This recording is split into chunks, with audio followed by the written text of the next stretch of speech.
Hi guys. Hello. We're filming this a little bit after our trip home from Sydney, but we thought we'd give you a little bit of insight as to how we found all the stuff that we got to do over the weekend. So yeah, a bit of a recap of all the things we did. So we obviously did the quokka experience first up, which was a lot of fun. They're absolutely adorable little creatures. I'd always wanted to go and meet one after you see all those cute videos on social media of them chewing and smiling and just loving life.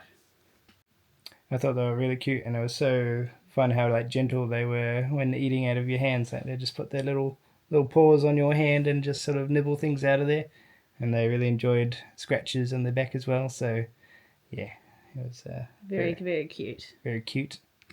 So one thing I would note about it is that because I specifically wanted to go and do the experiences, I had a tab open in my browser, I think, for at least 4 months on the Sydney Zoo Encounter website and was just waiting for them to release new dates for when those encounters came up because we knew that we wanted to go to Sydney specifically to go see Anastasia, and then we tried to time those encounters on that weekend that we knew we would be there.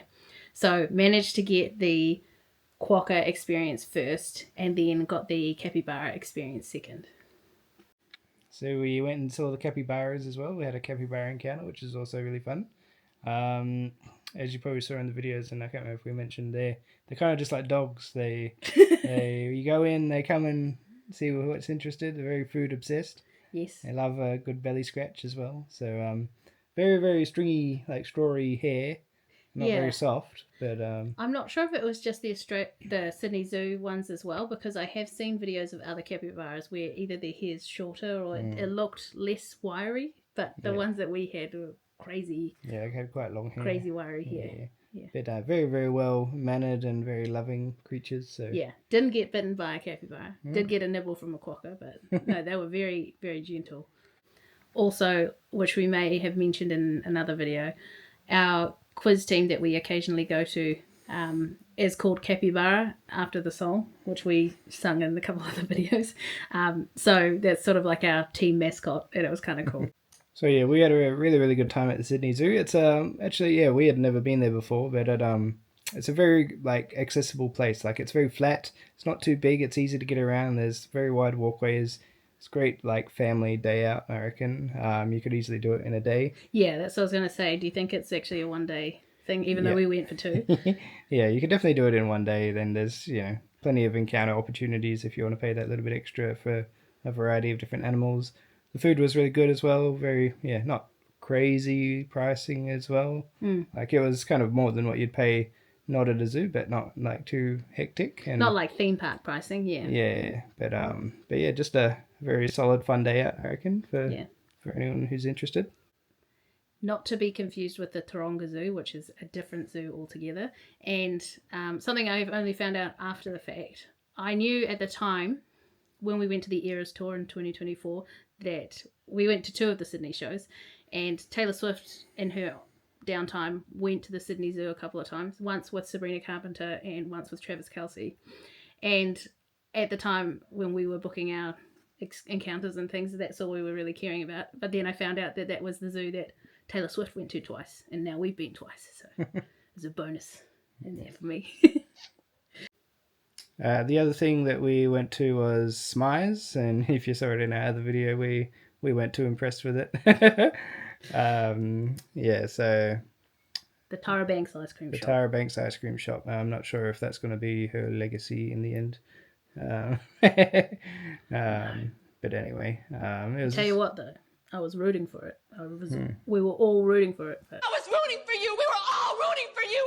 Right, we gave it a good chance, but then we ended up going to Ben and Jerry's on the second day at the Sydney Zoo, and it was like a million times better.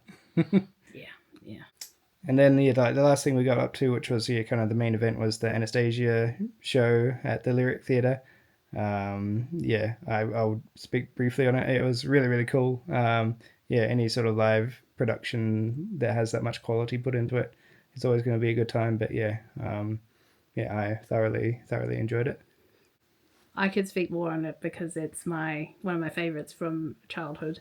So I was curious how much of the original storyline they'd keep, because in the animated film, the evil villain in the the story as Rasputin, and he's got magical powers, and that's sort of the route they go down in the animated film. So I wondered how they would do that on the stage. And spoiler alert, skip forward if you don't want to hear this now. But they completely removed Rasputin as a villain in the story, and instead the villains became the Russian communists and after the Russian Revolution in 1917. And it actually worked surprisingly well. It still stood its ground as a story. Then the fear and the running away from the evil villain in the movie turned into trying to get out of Russia when the communists were trying to lock down borders, which was really interesting as a bit of a history buff and lover of the original movie. Another thing was the music. They have a whole bunch of songs from the animated, which are the classic ones, and they continue on with 5 of the originals and then a bunch of other new ones added in. I think I counted 16 in Act 1 and 16 in Act 2, so 32 all up. A few of them are reprises of earlier songs. And they also changed the order in which the songs appear. Like in the animated movie, Journey to the Past is one of the first songs, and Once Upon a December sort of comes more in the middle.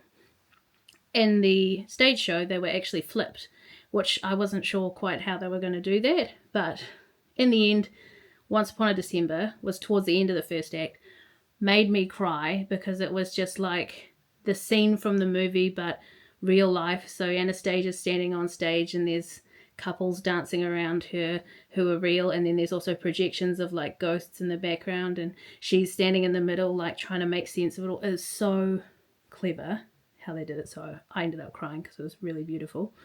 And then Journey to the Past was actually the final song in Act 1, and it's right as they're about to arrive in Paris, and it made so much sense storytelling wise, but like it also made sense in the animated movie to have it first. So it was really clever how they did it, because I also really like musicals and I'm a big fan of Hamilton and things.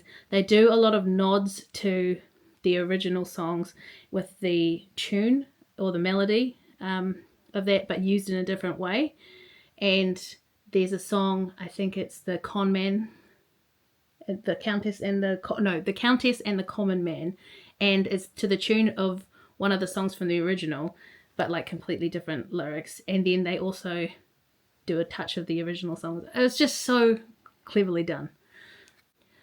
One other sort of brutal thing as well, along with the Russian communists in the 1917 timeline being the villains, is that they actually include the original way that the royal family was massacred.